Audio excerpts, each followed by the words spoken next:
رکوع سے اٹھنے کے بعد کیا ہاتھ باندھنے چاہیے کہ نہیں باندھنے چاہیے؟ کیوں جی؟ کون کون کہتا نہیں باندھنے چاہیے؟ ہاتھ کھڑا کریں۔ یہ تو نہ باندھنے والے ہیں، اور باقی باندھنے چاہیے۔ میرے معزز بھائی، دین کے مسائل کو سمجھنا چاہیے۔ تو آئیے اس بات کو سمجھیے، رکوع کے بعد ہاتھ باندھنے کے بارے میں علماء کی 3 رائے ہیں۔ کتنی؟ بولیے۔ پہلی رائے یہ ہے کہ ہاتھ باندھنے چاہیے۔ دوسری رائے یہ ہے ہاتھ نہیں باندھنے چاہیے۔ تیسری رائے یہ ہے کہ دونوں طریقے ٹھیک ہیں۔ بات نہیں ہے، اس کے دلائل سنیے۔ ہم نے جو کہ وعدہ کیا تھا کہ ہم جو بات پیش کریں گے اس کا حوالہ دیں گے، یاد ہے آپ کو وعدہ؟ جب ہم نے نماز شروع کی تھی، وہ لوگ، وہ علماء کرام جو کہتے ہیں کہ ہاتھ باندھنے چاہیے، کیا دلیل ہے؟ کس بنیاد پہ وہ کہتے ہیں؟ کہتے ہیں ہاتھ باندھنا مستحب ہے۔ کیا ہے؟ صحیح بخاری کی روایت ہے 740، اور موطا امام مالک کی روایت ہے 1591۔ سہل بن سعد رضی اللہ تعالی عنہ سے روایت ہے، كان الناس يؤمرون، لوگوں کو حکم دیا جاتا تھا، ان يضع الرجل اليد اليمنى على ذراعه اليسرى في الصلاة، کہ وہ اپنا دایاں ہاتھ بائیں ہاتھ پر، بائیں بازو پر نماز کی حالت میں رکھے۔ لوگوں کو کیا حکم دیا جاتا تھا؟ مشائخ ذرا کھڑے ہو کے دکھائیے، اللہ تعالیٰ آپ کو بہت برکت دے، آپ کو زحمت میں دے رہا ہوں۔ رکوع سے اٹھ کے ذرا، رکوع سے اٹھنے کے بعد اس روایت کو سامنے رکھتے ہوئے سمع اللہ لمن حمدہ کہنے کے بعد وہ پھر ہاتھ باندھ دیتے۔ روایت صحیح بخاری سے استدلال لے رہے ہیں اور موطا امام مالک سے۔ اور رفاع بن رافع کی روایت ہے، الزرقی روایت کرتے ہیں، اور یہ روایت مسند احمد کی ہے، جس میں 4 جلد میں 340 نمبر پیج پہ یہ حدیث موجود ہے۔ اور حدیث کیا ہے؟ جاء رجل ورسول اللہ صلی اللہ علیہ وسلم جالس فی المسجد، اللہ کے رسول صلی اللہ علیہ وسلم مسجد میں تھے، اور ایک آدمی آیا، فصلى قریبا منہ، تو آپ کے قریب اس نے نماز پڑھی، ثم انصرف الى رسول اللہ صلی اللہ علیہ وسلم، پھر وہ اللہ کے رسول صلی اللہ علیہ وسلم کے پاس نماز کے بعد گیا، فقال رسول اللہ صلی اللہ علیہ وسلم اعد صلاتک، یہ وہی صحابی ہیں خلاد بن رافع، آپ نے فرمایا دوبارہ نماز پڑھو، اعد صلاتک فانک لم تصلی، تو نے نماز نہیں پڑھی۔ لمبی روایت ہے، آخر میں فرمایا اذا استقبلت القبلہ، نماز کا طریقہ سکھانے لگی، تو اللہ کے رسول نے فرمایا اذا استقبلت القبلہ، جب تم قبلہ رخ ہو جاؤ، فکبر، تو اللہ اکبر کہنا، ثم اقرأ بأم القرآن، پھر سورۃ الفاتحہ پڑھنا، ثم اقرأ بما شئت، پھر جو تمہیں یاد ہو چاہو تم پڑھنا، فإذا رکعت، پھر جب تم رکوع کرو، فاجعل راحتیک علی رکبتیک، صرف اپنے ہاتھوں کو دوبارہ یہاں پہ رکھنا پڑے گا رکوع کرتے وقت، راحتیک، اپنی ہتھیلیوں کو اپنے گھٹنوں پہ رکھنا، پھر فرمایا وَامْدُدْ ظَهْرَكَ، اور اپنی پشت کو لمبا کیجیے گا برابر کرنے کے لیے،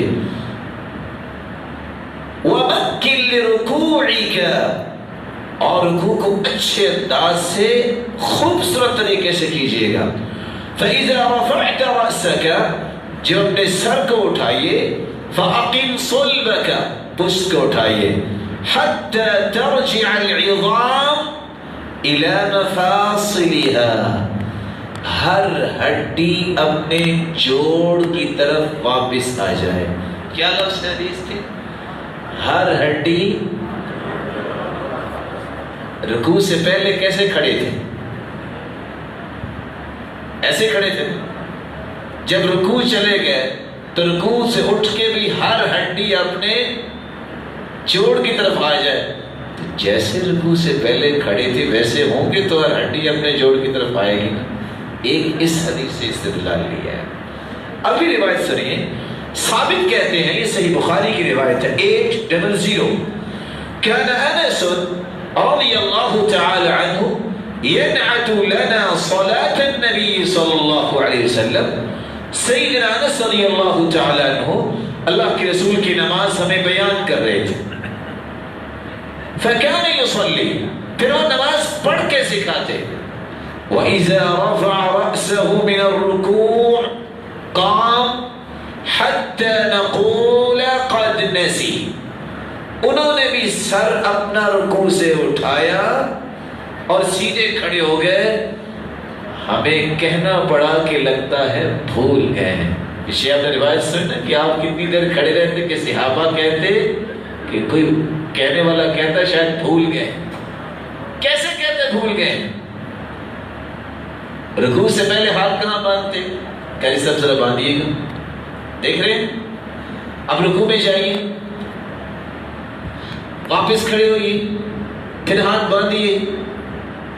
جب زیادہ دیر کھڑے ہوں گے تو آپ بھی کہیں گے لگتا ہے بھول گئے ہیں، اب سجدہ کرنا تھا سجدے میں جا نہیں رہے تو یہ قیام سمجھ کے کوئی صورت نہیں شروع کر بیٹھے. بات سمجھے؟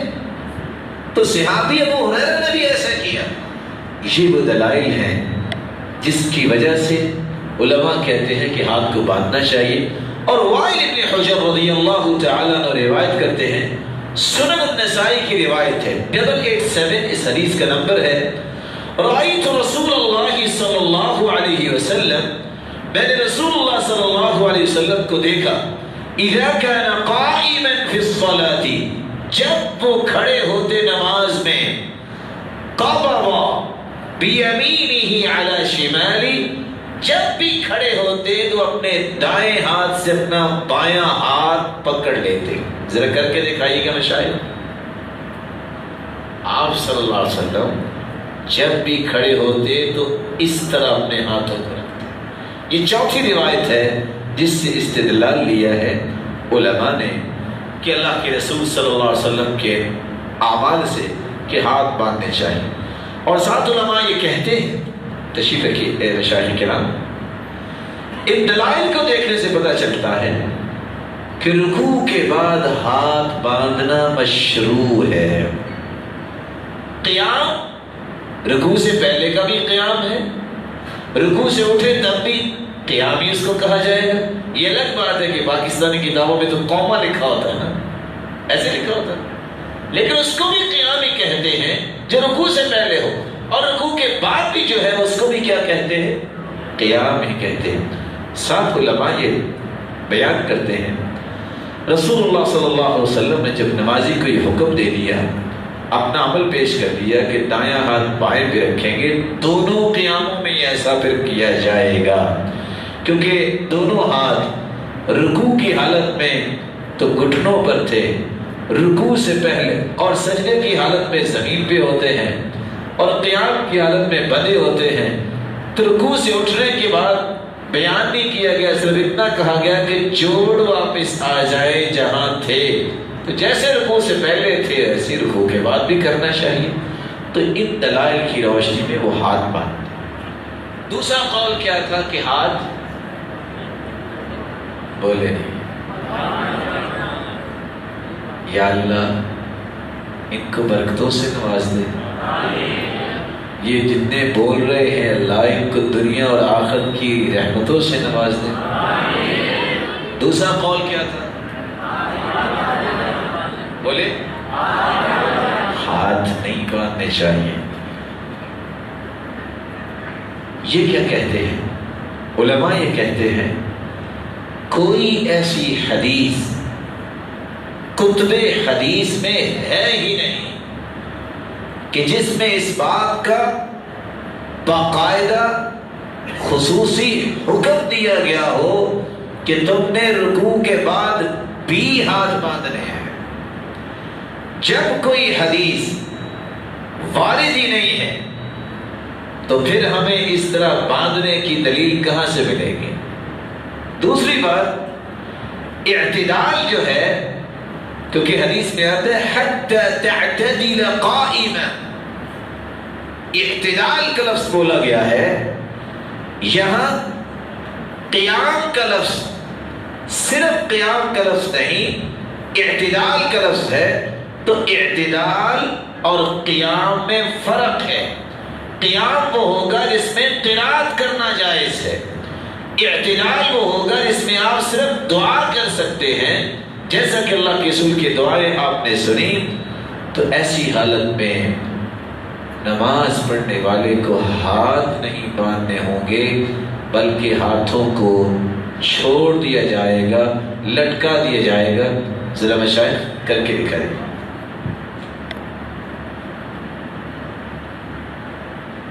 آپ رکوع سے اٹھے ہیں، رفع الیدین کی ہے اور اپنے ہاتھوں کو چھوڑ دیں گے، اس کو کہتے ہیں ارسال۔ شیخ البانی رحمۃ اللہ علیہ فرماتے ہیں وَلَسْتُ أَشُكُّ فِي أَنَّ وَضْعَ الْيَدَيْنِ عَلَى الصَّدْرِ فِي هَذَا الْقِيَامِ بِدْعَةٌ ضَلَالَةٌ، مجھے اس بات میں کوئی شک نظر نہیں آتا کہ نماز میں رکوع کے بعد ہاتھ باندھنا یہ بدعت بھی ہے، گمراہی بھی ہے۔ شیخ البانی رحمۃ اللہ علیہ نے اتنی بڑی بات کیوں کہہ دی؟ کہتے ہیں لِأَنَّهُ لَمْ يَرِدْ مُطْلَقًا فِي شَيْءٍ مِّنْ أَحَادِيثِ الصَّلَاةِ، کسی حدیث میں بھی اس کا تذکرہ نہیں آیا۔ وَمَا أَكْثَرَهَا، کسی ایک حدیث میں بھی اس کا باقاعدہ تذکرہ نہیں کیا گیا۔ وَقَدْ حَرِصَ الصَّحَابَةُ، صحابہ کرام کی تو حرص ہوتی تھی رضی اللہ عنہم علی نقل الدین و تبلیغ السنت، وہ دین کو منتقل کرتے، وہ سنت کو لوگوں تک پہنچاتے۔ وَكَانَ مِمَّا بَلَغُوا وَحَرِصُوا عَلَى نَقْلِ صِفَةَ صَلَاةِ النَّبِي وَكَانَ مِمَّا بَلَغُوا، اور وہ چیز جس پہ ان کی حرص تھی کہ دین پہنچے، ان میں نماز بھی تو ہے نا، نماز بھی تو صحابہ نے بیان کی ہے۔ لیکن حتی انہم نقلوا لنا ادق امور الصلاة التي كان عليها، نقلوا كل ذلك بوضوح تام، ایک ایک چیز انہوں نے نماز کی بیان کی ہے، یہ کیوں نہیں بیان کی؟ اتنی دقت کے ساتھ ساری چیزیں صحابہ نے بیان کی ہے، کسی نے اس کا تذکرہ ہی نہیں کیا۔ وَدِقَّةٌ مُتَنَاهِيَةٌ، اور اتنی دقت کے ساتھ کہ مزید اس کی تفصیل ہو ہی نہیں سکتی جتنے صحابہ نے بیان کی ہے۔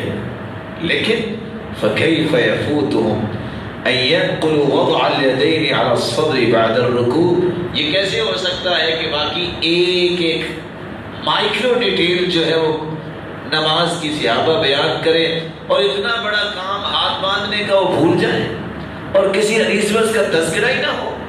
اس لیے شیخ البانی رحمۃ اللہ علیہ کسی بھی واضح نص نہ ہونے کی وجہ سے اس کو بدعت قرار دیا کرتے تھے۔ تیسرا قول، دونوں طرح جائز ہے، یہی سنا تھا یہ بات کہ دونوں طرح جائز ہے۔ امام احمد بن حنبل رحمۃ اللہ علیہ کہا کرتے تھے ان شاء ارسل یدیہ، چاہے تو اپنے ہاتھوں کو لٹکا لے، بعد الرفع من الرکوع، اپنا سر رکوع سے اٹھانے کے بعد، وان شاء وضعهما، اور اگر چاہے تو باندھ لے۔ یہ کیوں امام احمد بن حنبل رحمۃ اللہ علیہ نے فیصلہ دیا؟ اس لیے اگر عمومی دلائل کو دیکھیں تو باندھنا سمجھ آتا ہے، اس لیے باندھ لیں، لیکن واضح نص کوئی نہیں ہے اس لیے نہ باندھیں۔ تو امام احمد بن حنبل نے دونوں راستوں کو پیش کر دیا کہ آپ جس کو لینا چاہتے ہیں، جن علماء نے پہلے 5 روایتوں سے استدلال لیا، ان کی طرف آپ جانا چاہتے ہیں تو آپ باندھ لیں، شدت نہ کرے نہ ہی اس کو بدعت اور ضلالت کہے، دونوں میں سے کوئی طریقہ اختیار کر سکتے